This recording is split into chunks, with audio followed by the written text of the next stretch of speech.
Yeah, Abby. I guess in doing the homework, Did you do it? partly, Okay. but not all of it. I I struggled the most with the steps, like the state how the theme would become applicable. Okay. So How do you do it? I don't think Okay. I did it for the first two, and then the prodigal son one was the hardest I got, and I sort of started like theorizing about it, but I don't know. It just felt it was shallow. So I just So let's do an exercise. Is that okay? It's going to be a little inappropriate. I hope you don't mind. Is that okay, you guys? You're 17. Are you like legal enough to hear all this? So imagine I like you. I'm sorry. Imagine you like me, but I don't like you. And you don't want me to just like you. You want me to love you. What do you need to do?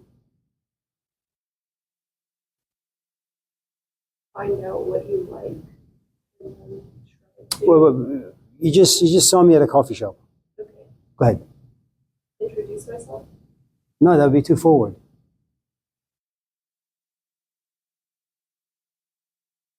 Yes. Eye contact. Okay. Okay. Then what? Then can I introduce myself? Okay. And then? Ask you how your day is going. Okay. Fine. What else? You Yes. Buy me coffee with pastry. Sure, yeah. Who's paying? There you go. Yes. Yes. And then what? Get your phone number. No. Talk to you more. Yes. Okay. Go ahead. Make you laugh. No, I don't like to laugh. I am a philosopher. I like to think. Crime. Talk about philosophy. No, I don't want to talk about philosophy. You have to make me interested in you. Go ahead. But you can't really make me interested in you first. Right. Go ahead. What else? I have a few minutes. Would you like to sit and talk? Okay. So we're talking. Uh-huh. And then you have to listen to where I want the conversation to go. Pay close attention to my language, to the way I think about things. And then you kind of mimic. Right. Yes. And you want to make sure I don't look at my watch. I don't look at my cell phone. Because that would indicate I'm not as interested. And you're a waste of time. So you got to tell me exotic stories, huh? Good. Am I a man? I'm a man. Am I shallow? Yes, I am shallow. Am I stupid and shallow? Yes.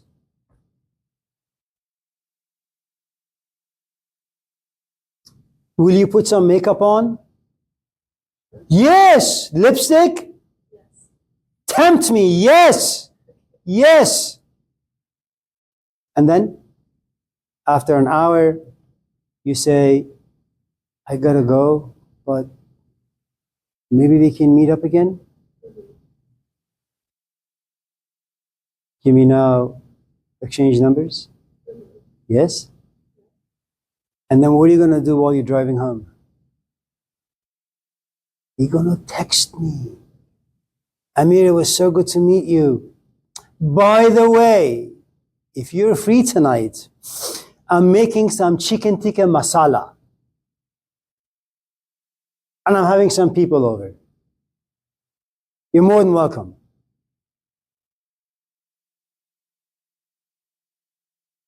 And today was beautiful. Thank you. So, oh.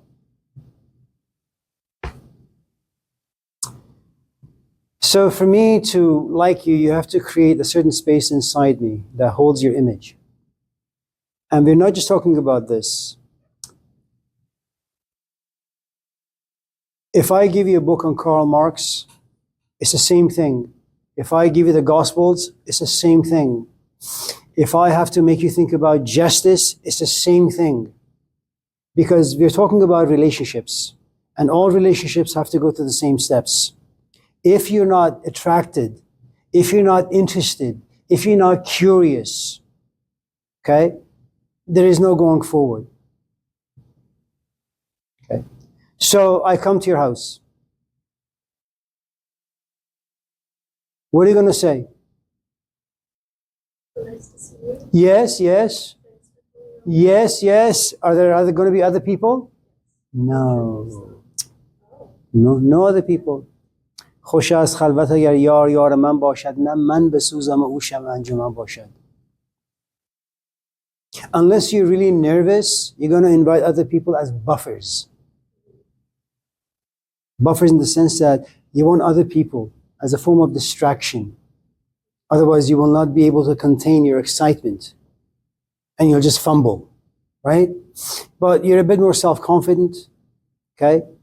But you said other people are going to come when in fact you knew no one's going to show up except me, okay? Just me and you. And what are you going to do?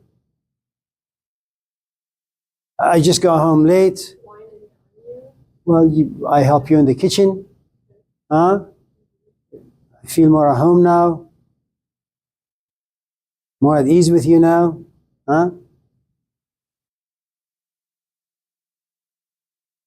Are we going to have sex? No. No. Remember, when you get satisfied, okay, you lose interest. We just sit and watch a movie. Then you text your dad. Dad, come over. You text him. We're in the bathroom. There's a knock on the door. Your dad comes in. And now I get nervous. Say, listen, Abby, it's good to see you. I got to go now. Shake your father's hand, leave. And you know what I'm going to do? I'm going to send you a text. Abby, so good to see you. Hopefully we can do this again soon. And then you send me a text at 3 a.m. I'm making breakfast.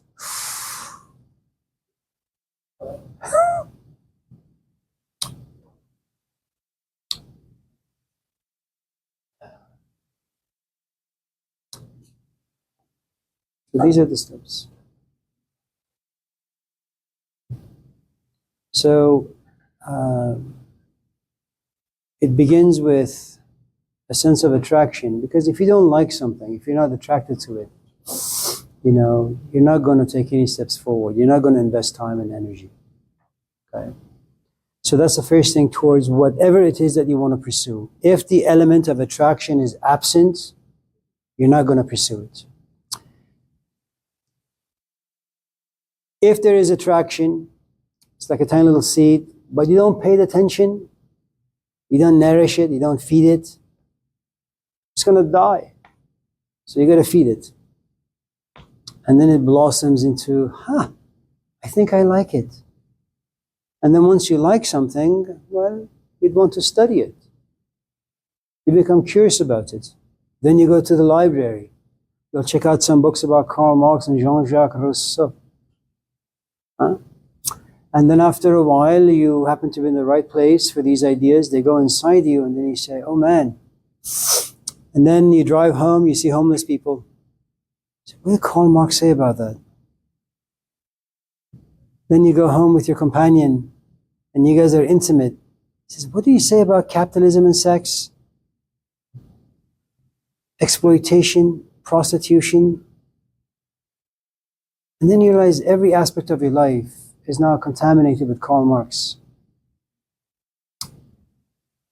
And then you Google to see if there are any organizations out there in the Bay Area that deal with the ideas of Karl Marx.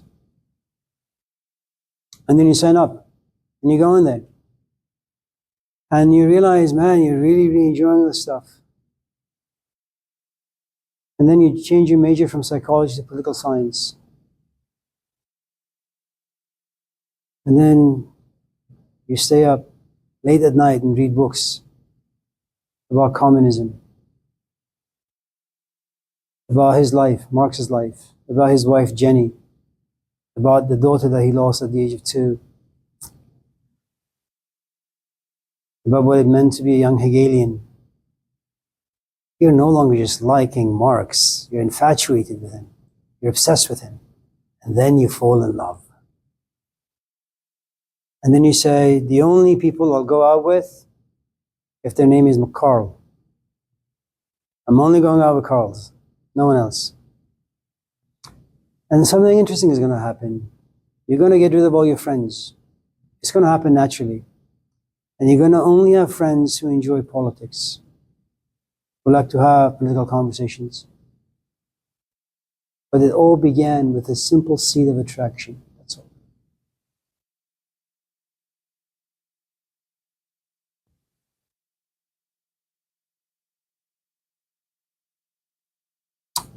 The nice thing about knowing the steps to anything is that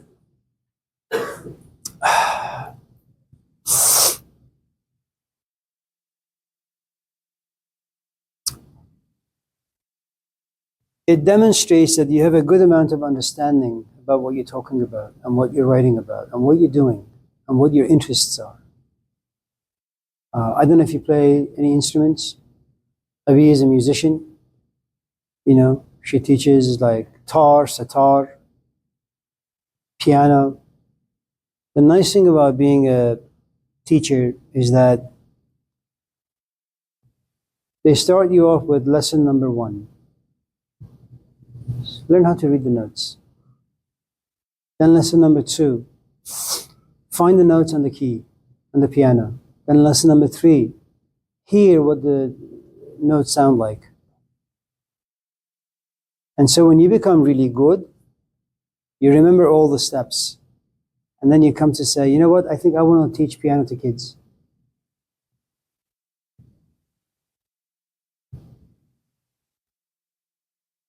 Like people say, like, let's talk about love. Fine. Steps, give me the steps. Oh, I just have a feeling. Stupid.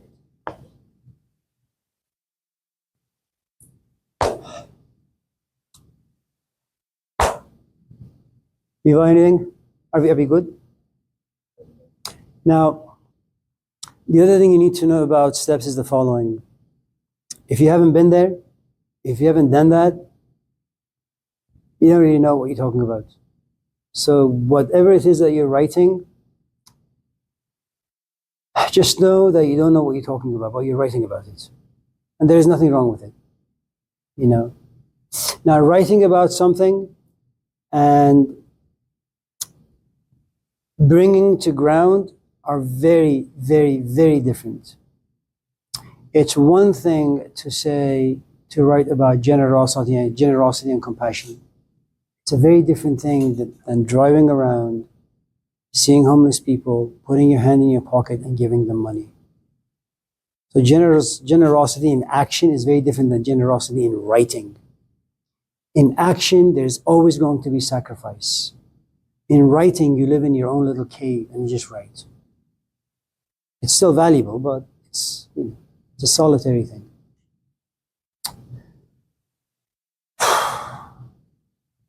Sarah, you're new. Anything? About what? About anything? No? Okay. Levi?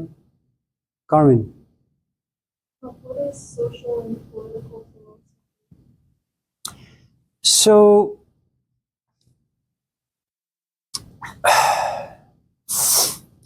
the way society is made, there are a couple of ways you can approach this. First, we are not the sort of animals who enjoy solitary lives. I mean, I'm not like a Christian desert father who says, or Jesus Christ, who says, you know what? I love my parents, but I don't really need them. I love my community in Nazareth, but I don't really need them. And you just go off in the desert and you live there for like 18 years.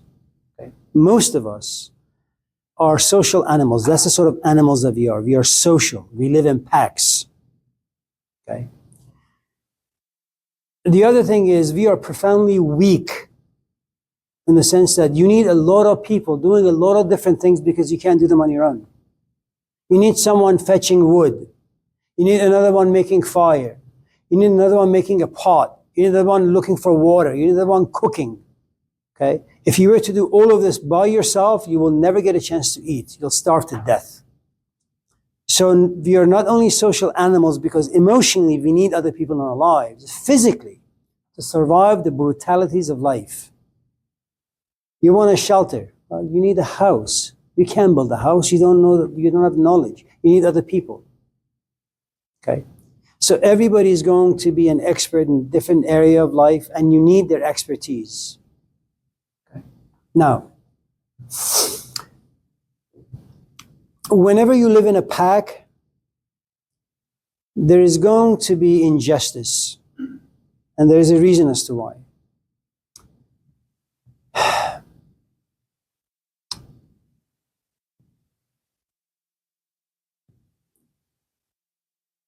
This meeting you went to this weekend, I am sure there were some people who were physically very attractive. Were they?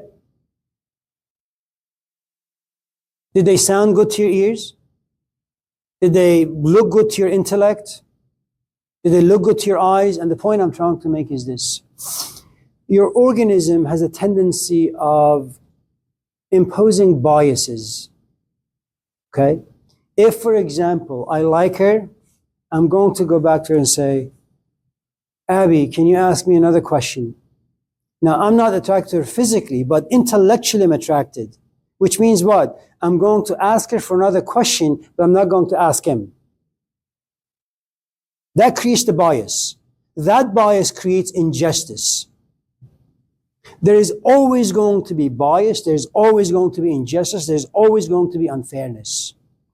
Because I'm attracted to her way of thinking, I'm going to give her more attention, which means I'm going to give her more value. The only thing I need to make sure of is he doesn't grow to hate me. Because if he does, he will do whatever he can to get rid of me. So I need to be as respectful as I can to him.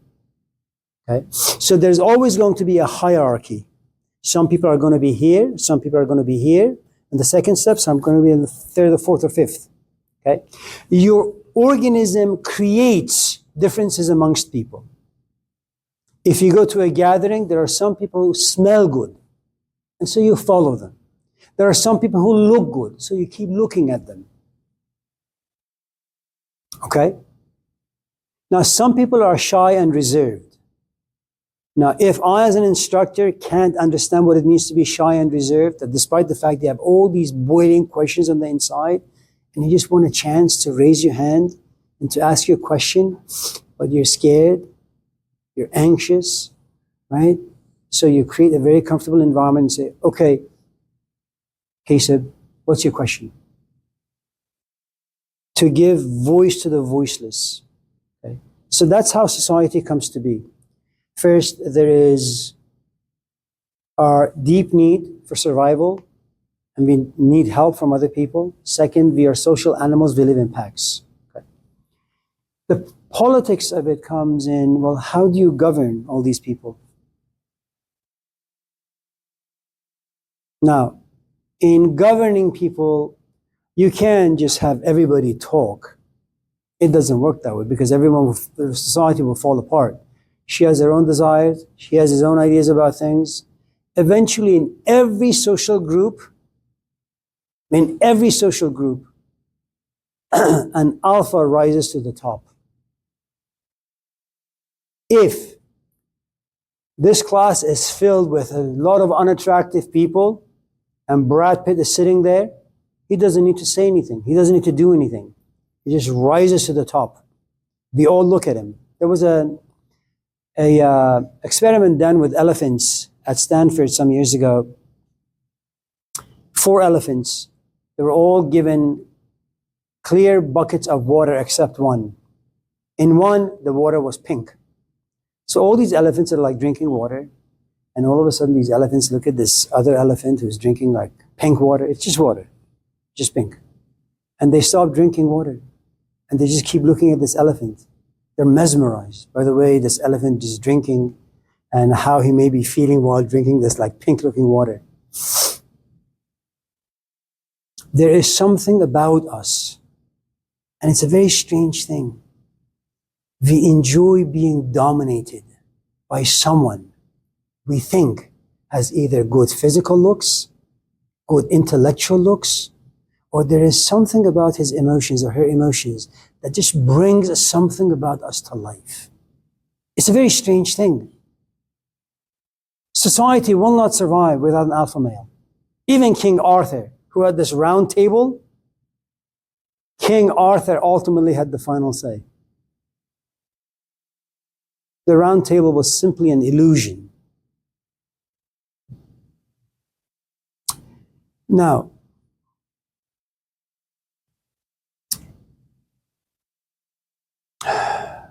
does that, you're single now, you don't have to answer to anyone. You don't live in a society. You're a woman living on your own tiny little island. At a certain point, you're going to get yourself a companion.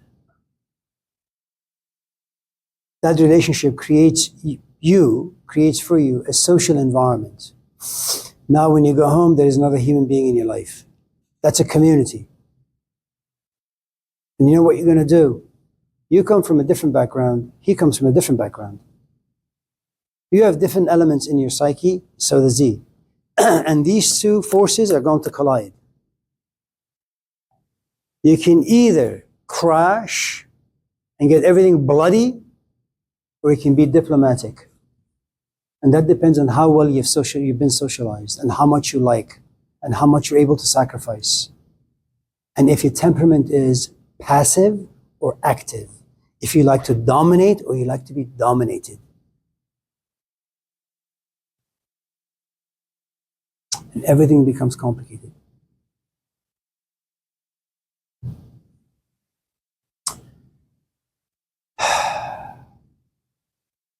Now, what makes all of this very interesting is the following. The transgender community in America is 0.6%.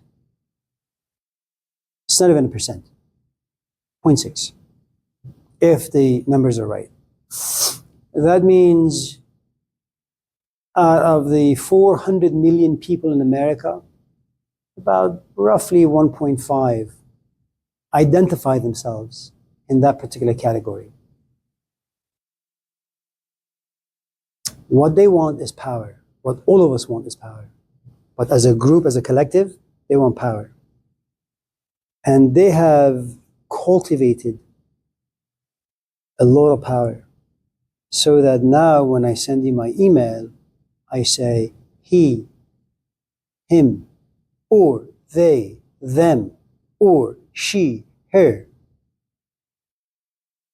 All branches in society demand power to survive. Now the question is this: is it right for 1.5 million people to change the language of almost 4 million people? Is it fair? Is it just?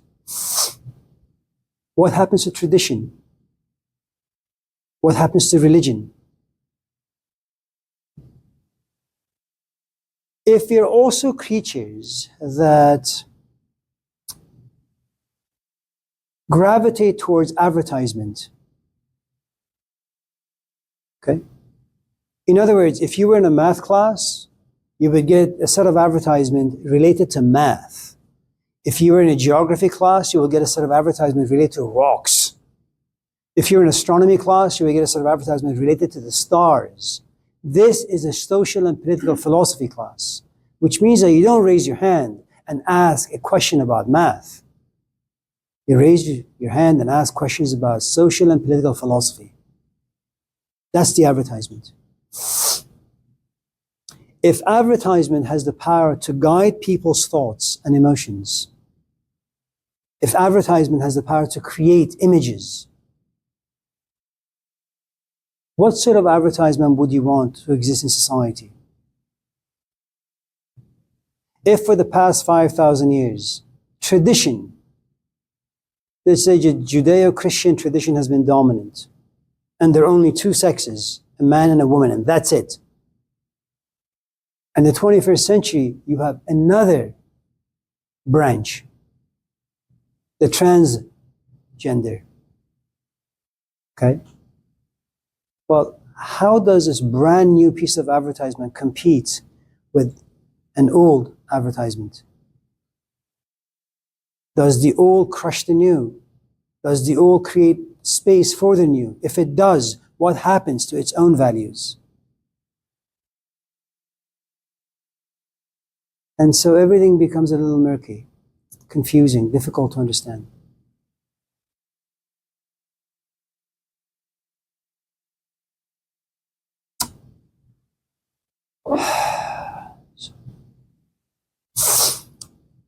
So there is also this other thing that, if you're of course interested in this stuff, we used to live in tribes of 250, maybe 500, maybe 1,000, maybe 2,000 people. Kind of like the Native Americans, like 1,000 different tribes. They all have their own rituals and traditions. Are human beings designed to live in vast cities like Oakland, like 500,000 people? If we are the sort of animals that deeply demand and desire and need emotional intimacy, how do you create intimacy with an environment that looks more like a zoo?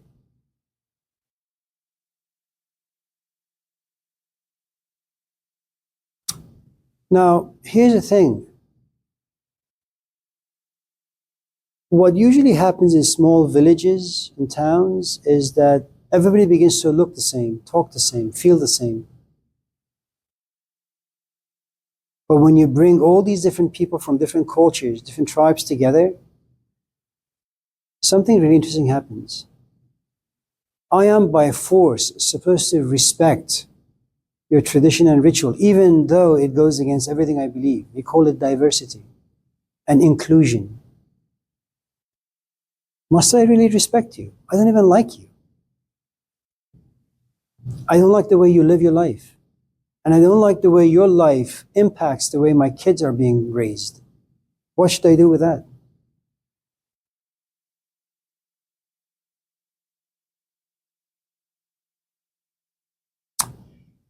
And you may come to realize that the only way that you're able to live in modern society is by joining a cult. A tiny little village of people, 20, 30, 100, 200, 500, where there is someone on the top and it trickles down. You have a vice president, then you have the senators, and everybody respects the president, and the president respects the VP, and the VP respects all the other people under him. So,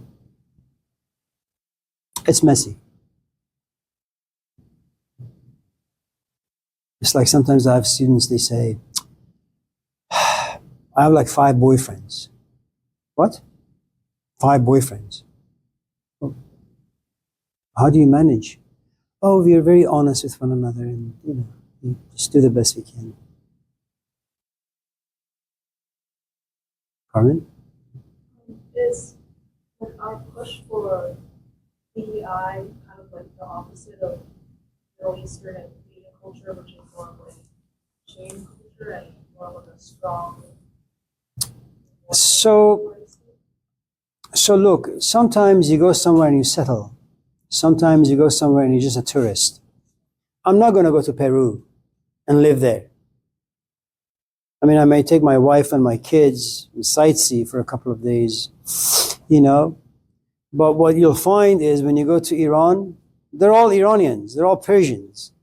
Once in a while, you will run into like 10 Americans who live there and have lived there for like 20 years. And when you talk about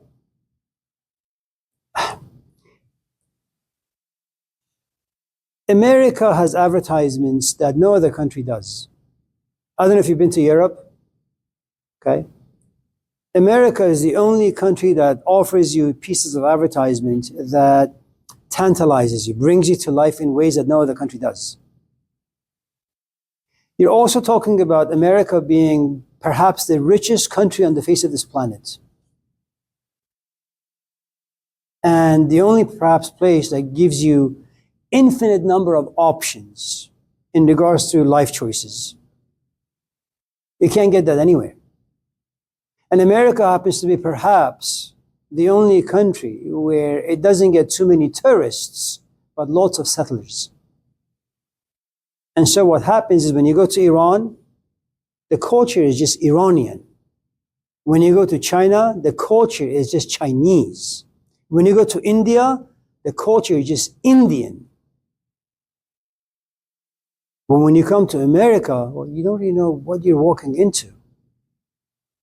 If you live in California, there's a part that belongs to the Mexicans, another part belongs to the Chinese, another part, if you go to UCLA, for example, it's called Tehrangeles because it's dominated by the Persians. They own everything. And so imagine you happen to be a native of this country and you find yourself in Westwood. Or you happen to be living in Texas and all of a sudden you find yourself in Chinatown in Oakland. It's a complete shock. You don't find this in other countries. And so when you have a country that is filled with a lot of different people from different cultures who settle, it means the culture has to be changed, the dominant culture. No. I think one of the things that are currently happening with Trump and his people is that they want to get rid of people of color and they want to get rid of poor people. And once they get rid of people of color and poor people, well, what you have is a uniformity of ideas. And it's something that, exists in other cultures, other countries. If you go to Germany, for example, they don't like foreigners. France is the same way. Because they know that their country can only prosper by the act of tourism, not settlers, but tourism. And so the moment you have settlers like, UK, you want to get the Muslims out. You want to get the Middle Easterners out. You want to get the Indians out.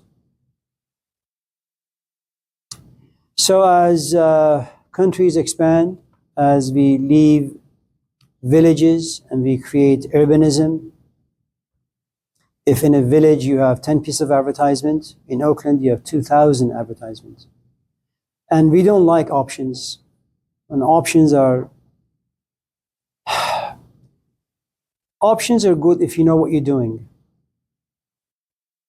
If you happen to be 18, an American 18-year-old who lives in the cradle of privilege, independence, individuality, and you want to go out and explore life, options are poison for you. Because there are lots of things out there vying for your attention. So you say, you know what, I'm going to drop school, go out there and figure my life out. By the time you come back and understand a little bit about life, you're like 40. You have no stamina for anything anymore. So as cities grow bigger, as Costco enters, and little shops disappear, you have emotions that didn't exist in village-type communities. You have anger now. You have hatred now. You have resentment now. You have jealousy now. It's no longer about the Christian notion of sinner and saint. It's not about haves and have-nots. And now you have religious temperamentality, religious emotions becoming more secular. It's no longer about your soul, it's about your pocket. So there are lots of moving parts, and everything becomes so difficult.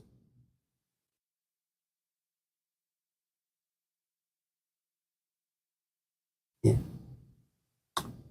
Is it, anyone else? Levi? Maybe?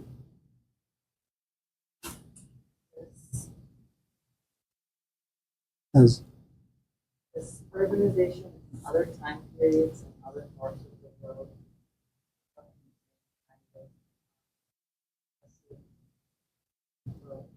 on the secular environment.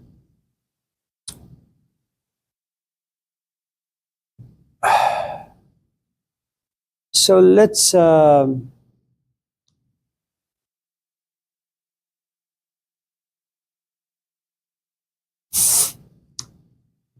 we have been religious animals for a long, long time. One of the things about religious cultures is that initially in our primitive kind of stage,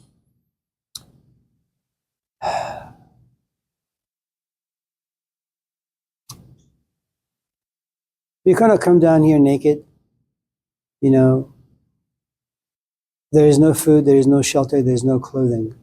So the idea of you being an animal activist, it doesn't work. It doesn't exist. So you use whatever you can to protect your physical body. So for the first few centuries, if not thousands of our years, our main occupation is finding a place to live, putting some clothes on our back.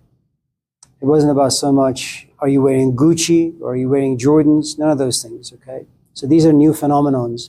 And remember, whenever you get a new element in society, that brings about its own unique set of emotions, okay?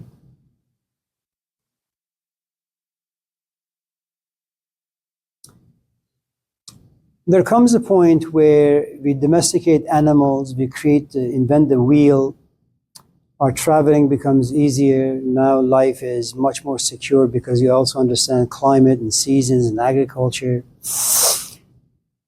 So you settle. You have a permanent settlement now. Now you sit back in your moments of privilege and you say, what am I doing with my life? Egypt has 3 kingdoms, old, middle, and new. In the old kingdom, they were really safe from attacks for many, many thousands of years. Once the Palestinians invent the wheel and they give birth to chariots and domesticate animals and donkeys and horses, they invade Egypt. And something really interesting happens to their philosophical and religious outlook on life. They create gods that have to do with justice, both in this life and the life after. For the first time in religious tradition of Egyptians, you have a God who says you may end up in hell or you may end up in paradise. And there is going to be a day of judgment. It never existed. And from that point on, what you have is religious sentiments entering. So our religion, first of all, has to do with people that we think they have the kingdom of God within, the pharaohs and the kings. Then we say there are many gods in the forest. Then we say there are many gods in the sky. Then we say there's just only one God, Yahweh or Jesus or Allah. And then the New Testament is, or the Quran or the Dhammapada, they become like the parent who disciplines the way you walk, disciplines the way you talk, the way you feel, the things you ought to do in life. And so everything about your life is religious. Politics is about religious. Even today, bankruptcy laws, read Deuteronomy. Marriage and divorce laws, read Deuteronomy and Leviticus. You know, some of the ways we kill animals, kosher foods, go back to the Old Testament. And so, and there is only one theme for many thousands of years in our culture. Life is a veil of tears. You don't get married to be happy. You don't have sex for pleasure. You get married because that's what people do. You have kids because procreation is part of who and what you are. You don't have sex before marriage. You know. And you live by those laws for thousands of years. And then a few things happen in the West. Bubonic plague hits. Galileo comes forth. Copernicus comes forth. Martin Luther in the 15th century come forth. Then you have the war between England and France. Then you have René Descartes, you have rationality, you have the Age of Enlightenment. Then you have Charles Darwin, Karl Marx, Sigmund Freud. And then you have the explosion of factories. And all of a sudden you have cities housing factories, and they have only one function, to tell you, you can find happiness down here. I mean, for all these thousands of years, you believe that the only way you can be happy is when you die and you meet God. Now they say you can be happy down here. You get married for happiness, you have children for happiness, your job is to be happy, your companion is supposed to be your extension of soulmate. And all of a sudden you say you don't need to be religious to be happy, you can be very secular. Go out there, roam the world, you know. And so religion eventually becomes the very footnote of life, small prints. It doesn't really have much say anymore. And what happens with the removal of religion is that you don't blame God when you have cancer, you blame food. You don't go to church screaming for God to bring down justice. You go to your senators. You don't go to church talking to God about how your father treated you. You go to a therapist.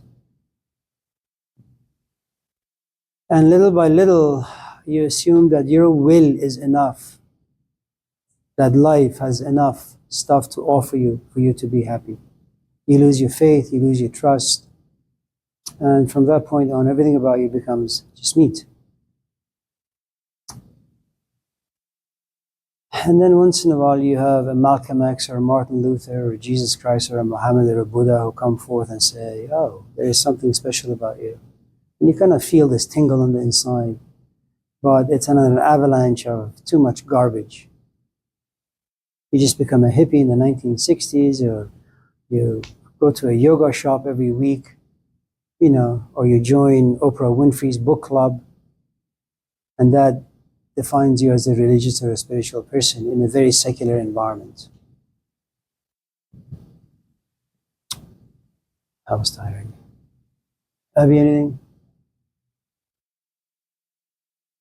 How about this side of the room?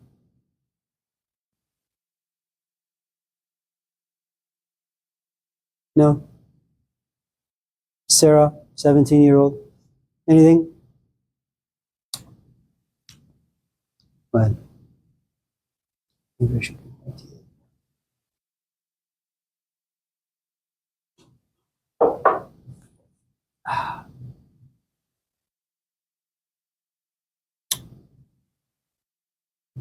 Kesab, right? Anything? You sure? Shah Rukh Khan, you like him? Okay.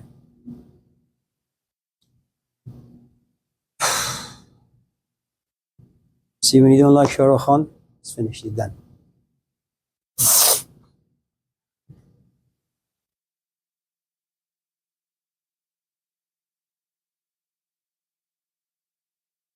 I'm not a big talker.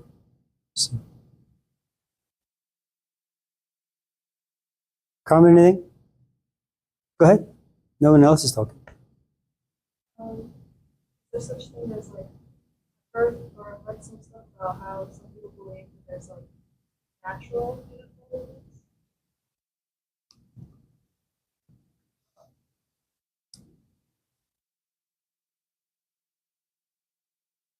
Do you like dimples? You know, like when you like do something, your face like goes in. You don't have them, but do you like them? Do you like when like a guy like looks at you, smiles, and his like face goes in? Look at Sarah. That's cute, no?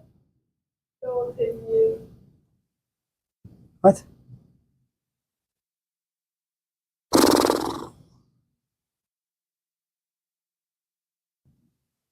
Why does she have dimples? I want dimples. How old are you? You're 19. I'm 62, Carmen. I like to be 19. How's your back? My back hurts. And if I was to really, really reflect on what life has done to me, it upsets me that you waste your time like that, going to these ridiculous meetings. A gifted young woman like you, sitting with the vultures, hearing meaningless things for like 2 days. And I keep telling you, time is short. Before you know it, you blink of an eye, you'll be like 90.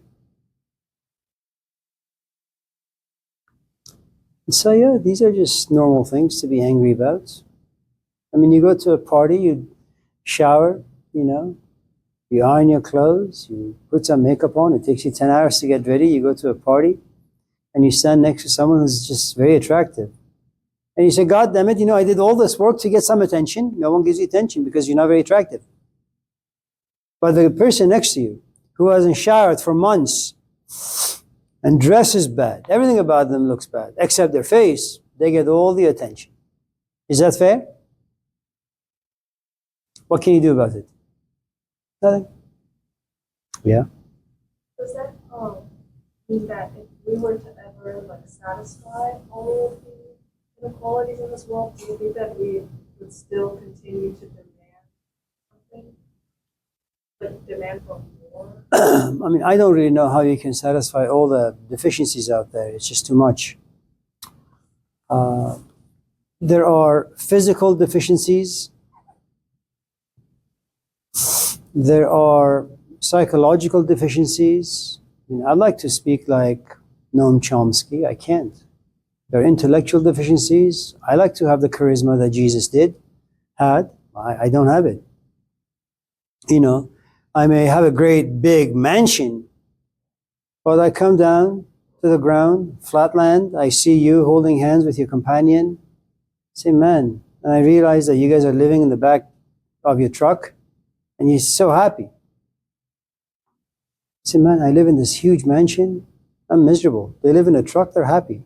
How do you fix that?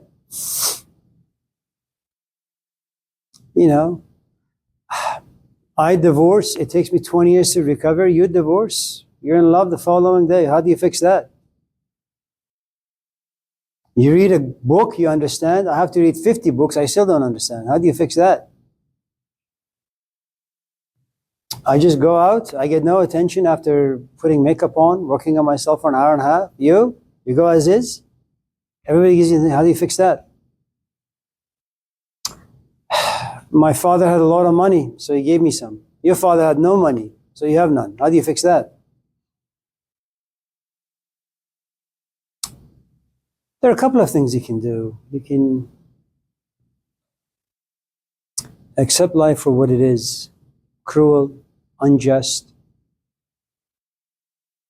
It's like the sheep looking at the lion and saying, it's just not fair for the lions to be carnivores. Why can't they be like us, meek? Why can't lions be vegetarians? Now imagine if sheep were to sit somewhere and write books about the benefits of eating grass. And if they were to advertise to the lion the benefits of eating grass. And imagine if the lions were to buy that piece of advertisement. Well, how long do you think they can repress their desire to eat a sheep? A day, a month, 2 months? Eventually, a lion must do what lions do, which is they're going to hunt a sheep down and just devour him. That's what lions do. Now, the sheep can complain, and the sheep can manipulate the lions. And that's what we have in society. You have lions, and you have sheep. The lions devour. They don't care. They have power. Elon Musk has power. Donald Trump, power. I am in lamb. What can I do? I have to go to my crummy office and sit and write a book about fairness. How many people are going to read that book? 5? 10? And while they read and understand, is anything going to change? No.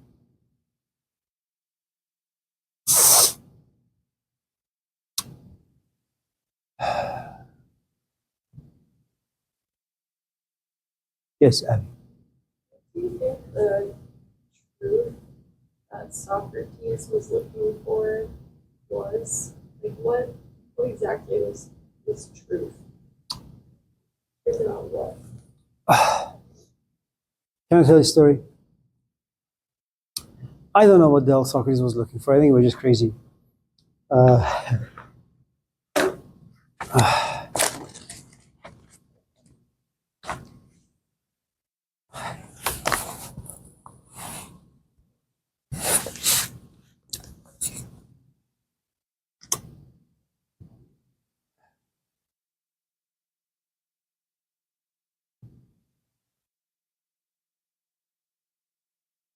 are you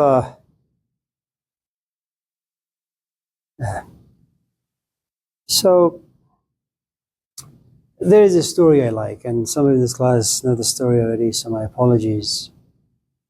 You like fish? You don't like fish? You like to eat fish? I'm afraid of them. You what? I'm afraid of them. How about if like they're dead? I wouldn't even like to look at them. Photos or Jesus. All right. So there is this kind of fish, the salmon. It lives under a rock as an egg. The water pushes the egg down, and by the time it gets to the bottom, it's like a quacking fish.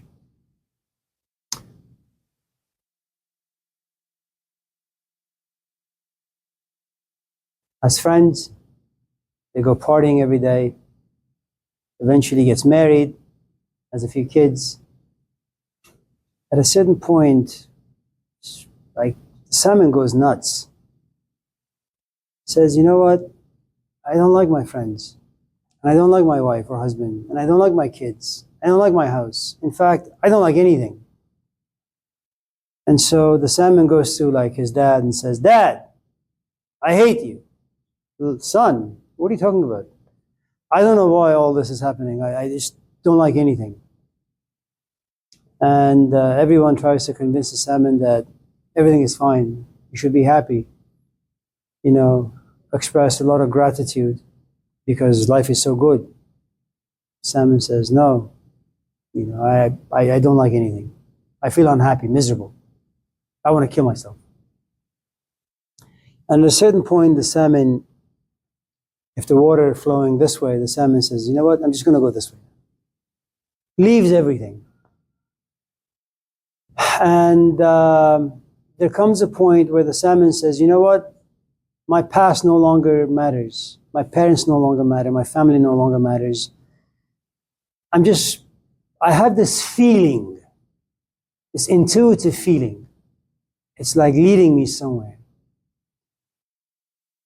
And so the salmon goes against the current of the water and begins to fly. And the salmon is guided to go to a place where it once was, simply as an egg. And once there, lays some eggs and then dies. What's wrong with the salmon? Her life is really good. It has taken the salmon a long time to kind of get to this particular mature stage. As a friend, as a car, there are Costco's around, theaters around, clubs around. You know, there are advertisements that they can give you like wheat for like 10 cents an ounce and all that stuff. You have no reason to leave your community, but he does. You're in a relationship right now, and it's good. There are moments, I'm sure,